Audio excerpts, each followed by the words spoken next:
Adelante, Paraguay.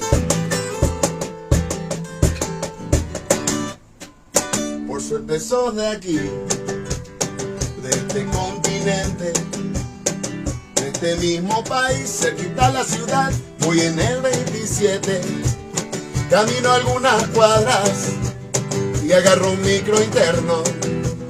Palpito de emoción y hago una anotación, amoré mi cuaderno. Martes, jueves y sábados, a veces los domingos. Y si hay encuentros furtivos, me pongo feliz como si gane el bingo.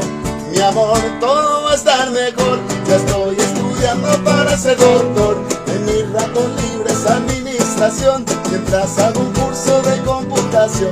Oh, ya verás, compraré un autito usado, un lindo chiveré. Si no tiene aire, llevo el tereré. Si no tiene radio, yo te cantaré.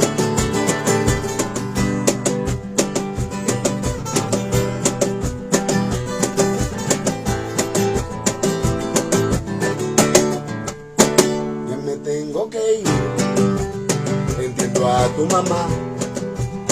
Ay, mira cuánta belleza, eres una princesa, te debe cuidar. No me mires así, si sabes que te adoro. Pero si pasa el micro, mi amor, allá afuera hay mucho motochorro. Todo va a estar mejor, estoy estudiando para ser doctor. En mis ratos libres, administración, mientras hago un curso de computación.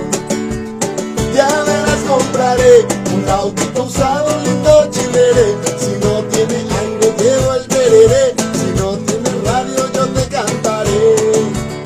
Todo va a estar mejor con optimismo y creyendo en uno mismo. Todo va a estar mejor, mi amor, con esperanza, porque al final siempre se alcanza. Todo va a estar mejor con solidaridad y creciendo como comunidad.